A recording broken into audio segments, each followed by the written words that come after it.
สวัสดีเพื่อนพี่น้องที่รักทุกคนครับเพื่อนร่วมทางจิตเวชสู่สุขภาวะวันนี้ภาคที่1ถึงตอนที่9แล้วครับในตอนที่แล้วเราได้พูดรวมๆถึงโรคทางจิตเวชหลายๆโรควันนี้จะมาชวนคิดชวนคุยในหัวข้อว่าแล้ว depressive disorder หรือโรคซึมเศร้านั้นมันต่างกับคนทั่วไปที่เศร้าเสียใจยังไงนะครับ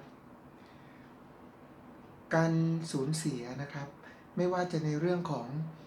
ความผิดหวังในความรักการเรียนการทำงานหรือการที่เราพลัดพรากจากสิ่งที่เรารักหรือประสบกับความผิดหวังอย่างรุนแรงเนี่ยมันทำให้เกิดความโศกเศร้าเสียใจได้ผมเลยขอชวนเพื่อนพี่น้องที่รักนะครับลองไปดูสถิตินะครับของ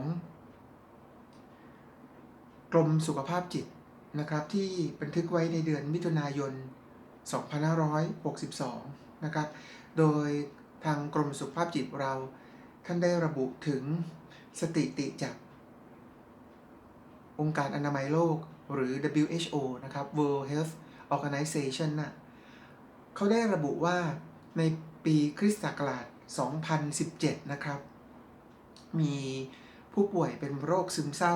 ทั่วโลกเลยนะครับจากคน 7,000 ล้านคนเนี่ยมีผู้ป่วยซึมเศร้าทั่วโลกเนี่ยประมาณ 322 ล้านคน 7,000 ล้านก็ 10% ก็คือ 700 ล้านแต่ว่า 322 ล้านที่พบว่าป่วยเป็นโรคซึมเศร้านั้นคิดเป็นประมาณร้อยละ 4.4 ของประชากรโลกหมายความว่าคน100 คนในโลกเนี่ยนะครับเฉลี่ยแล้วเนี่ยมีอาการป่วยด้านซึมเศร้าถึง4 คนนะครับเพราะฉะนั้นเป็นเรื่องที่น่าเป็นห่วงมากว่าคนทั้งโลกเนี่ยจะต้องถูกครอบงำหรือตกอยู่ในอาการของโรคซึมเศร้าทำให้ชีวิตเขาดิ่งลงนะครับแล้วก็ขาดความสุขนะครับมีตัวเลขที่น่าเป็นห่วงอีกครับคือในประเทศไทยเองเนี่ยปี 2551 เนี่ยมีคนไทยป่วยเป็นซึมเศร้า 1,500,000 คนนะครับแล้วพบว่าผู้หญิงเนี่ยป่วยมากกว่าผู้ชายถึง 1.7 เท่านะครับซึ่งผู้ป่วยส่วนใหญ่เนี่ยอยู่ในวัยทำงานนะครับวัยทำงานเนี่ยตั้งแต่อายุ 25-59 ปีนะแล้วก็ยังมีอีกสถิติหนึ่งในเรื่องของฆ่าตัวตายนะครับก็คือว่าที่ไป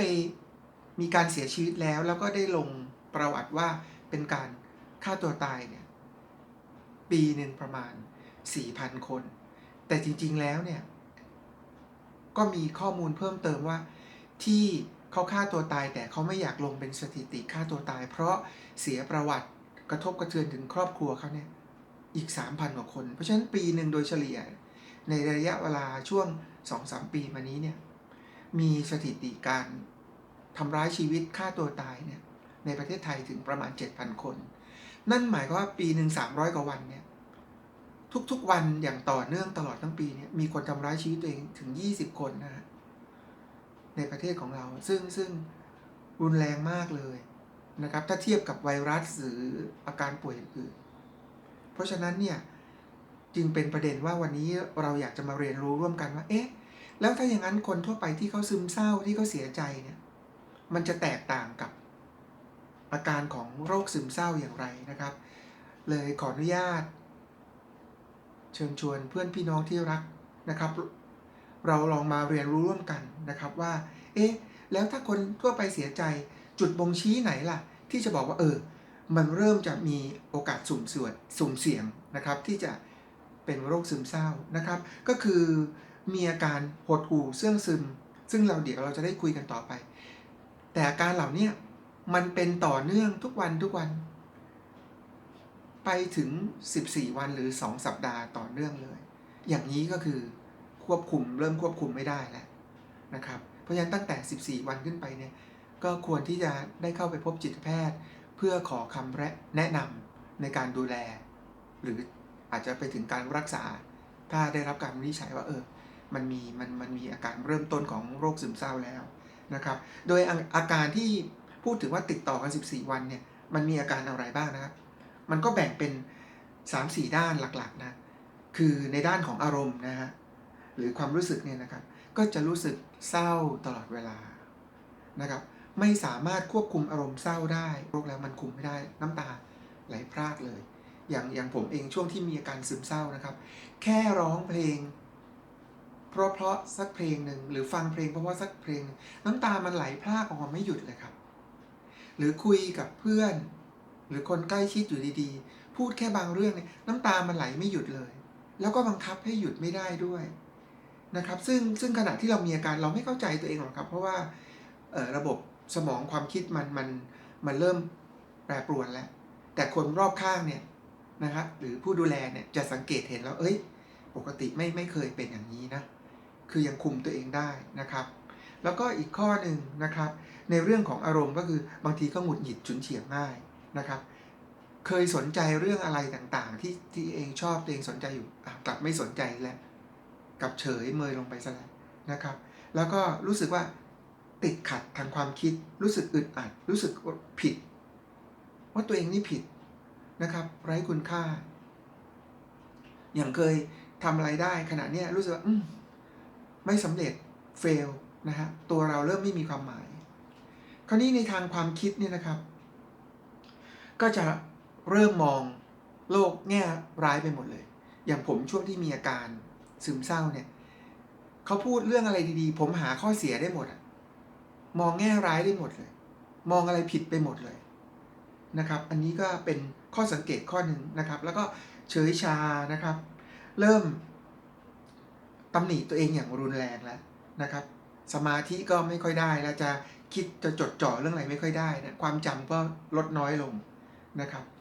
ตัดสินใจอะไรก็ไม่กล้าตัดสินใจไม่ได้แล้วที่สำคัญครับอันนี้น่าเป็นห่วงคิดจะทำร้ายตัวเองคิดจะฆ่าตัวตาย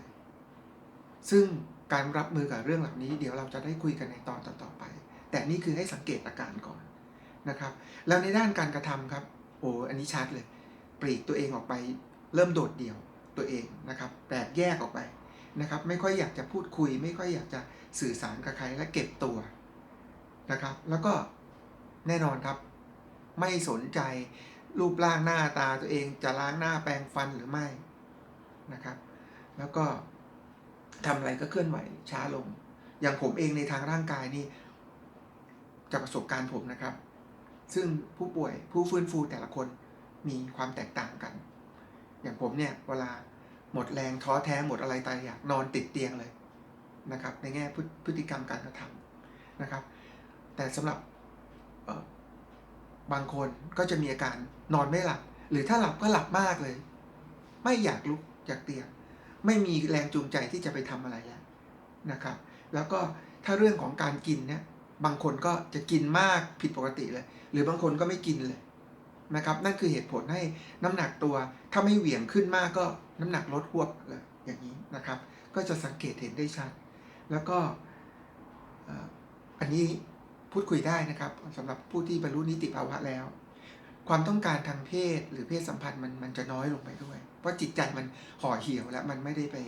สนใจในเรื่องเหล่านั้นแล้วอันนี้แน่นอนครับถ้าปล่อยไว้นานปัญหาในครอบครัวคู่ครองหรือคู่สมรสก็อาจจะตามมานะครับเพราะว่าเพศสัมพันธ์ก็มีความสำคัญในการที่เราจะดูแลคู่ครองคนรักของเราซึ่งกันและกันนะครับแล้วก็บางทีก็มีปัญหาเรื่องสุขภาพแบบที่เราไม่เคยรู้สาเหตุมาก่อนอยู่ดีๆก็ท้องเสียขึ้นมาซะอย่างนั้นนะครับหรือว่าอยู่ดีก็ปวดหัวขึ้นมานะครับเพราะฉะนั้นนี่แหละครับถ้ามันมีอาการเหล่านี้ต่อเนื่องกันถึง14วันหรือ2สัปดาห์แล้วเนี่ยก็อยากจะเชิญชวนให้พวกเราได้ให้เวลากับตัวเองและคนที่รักนะครับไปพบจิตแพทย์นะครับเพื่อ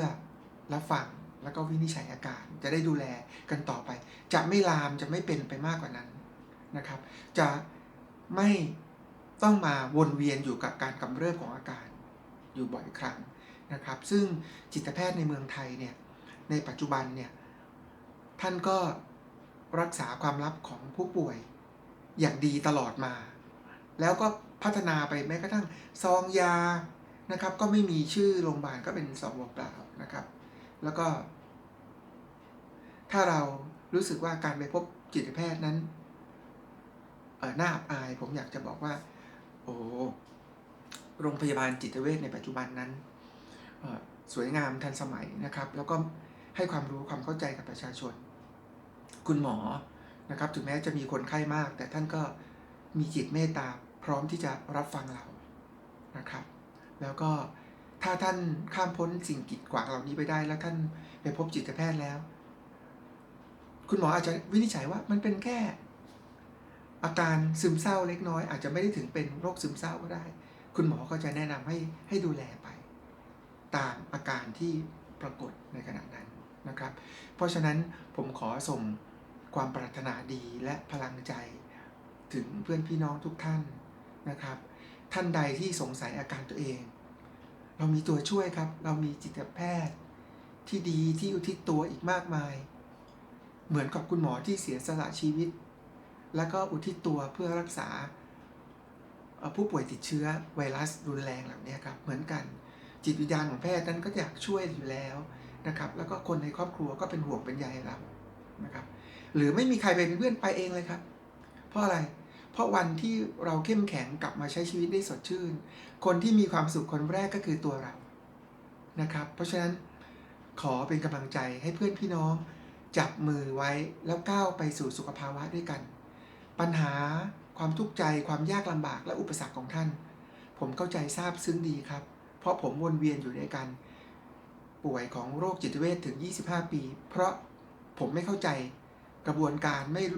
ไม่เข้าใจถึงขั้นตอนการฟื้นคืนสู่สุขภาวะไม่ยอมรับตัวเองว่าป่วยนั่นคือเหตุผลที่ผม